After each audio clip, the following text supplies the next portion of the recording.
जमा तकसीम ड्रामे की आज की किस्त में आपने देखा कि पूरा घर तिनका तिनका होकर बिखर गया। सास ससुर अभी भी लैला को ही इल्ज़ाम दे रहे हैं। लैला बेचारी इनको फ़ोन करती रही, लेकिन सास गुस्से में मुंह बनाए इसका फ़ोन तक नहीं उठाती।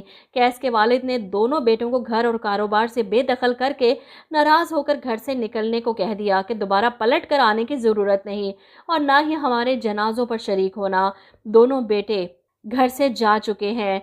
मजीद तो अपनी बीवी को लेकर हैदराबाद चला गया, लेकिन हमीद यहीं पर है निग्गत के साथ इसके माँ बाप के घर।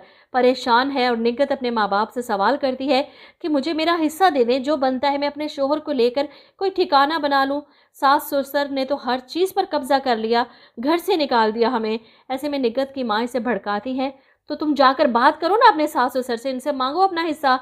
ऐसे कैसे तुम लोगों से सब कुछ छीन लिया और तुम लोग भी सब कुछ छोड़ छाड़ कर घर से निकल आए? कुछ सोचा है आगे क्या होगा? बच्चे बड़े हो रहे हैं, इनका मुस्तकबिल। वो बूढ़े इतने बड़े घर और कारोबार को अकेले हजम करके बैठ गए। वो निग्गत को भड़काती है और निग्गत पहुंच जाती है अपने सास ससुर से लड़ने के लिए।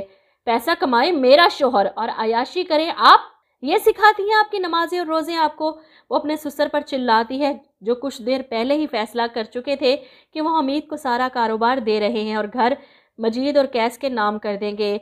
वकील को कह कर आए हैं पेपर्स तैयार करने के लिए। इसके बाद हमीद अपने कारोबार का मालिक बन जाएगा।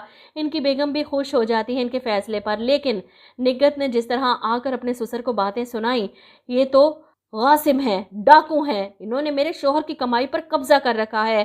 सास गुस्से से चिल्लाती है, अपनी बकवास बंद करो, शर्म नहीं आती तुम्हें? जो मुंह में आ रहा है बके चली जा रही हो। वो अपने शोहर से कहती हैं, आप बताएं ना इसे जो फैसला किया है आपने।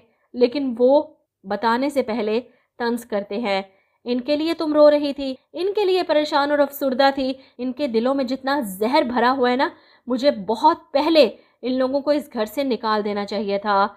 निग्गत तो अपना गुबार निकाल कर घर वापस आकर गुस्से से बैठी है कि इसके सास ससुर जालिम हैं।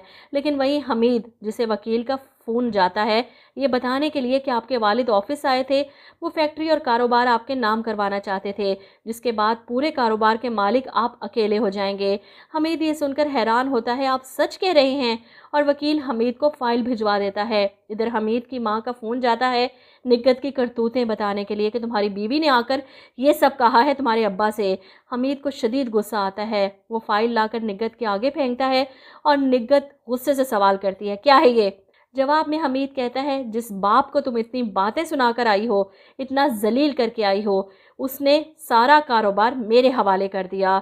निग्गत को यकीन नहीं आता, वो फाइल खोलकर चेक करती है और फिर शर्मिंदगी से हमीद को देखती है। लेकिन हमीद को अफसोस होता है अपनी बीवी पर कि तुमसे इतना सब्र ना हो सका कि तुम अपने दिल का सारा जहर उगल कर आ गई। ये भी नहीं सोचा कि उनके दिल पर क्या गुजर रही होगी। मैं जानता था अपने बाप को, वो मेरे साथ नाइंसाफ़ी नहीं कर सकते थे, लेकिन तुम्हें तो हमेशा से ही गलत लगे वो। अफसोस हो रहा है मुझे अपने फ़ैसले पर कि अब्बा जी के कहने पर मैं घर छोड़कर क्यों आ गया। मैं उनके पाँव पकड़ लेता, उनसे माफ़ी मांग लेता, नाराज़गी ख़त्म हो सकती थी, लेकिन मैंने भी जज्बाती होकर घर छोड़ दिया। कैसे नज़रें मिलाऊंगा अपने बाप से, कैसे अपनी माँ को दोबारा मिलूंगा? तन्हा कर दिया हम भाइयों ने इन्हें।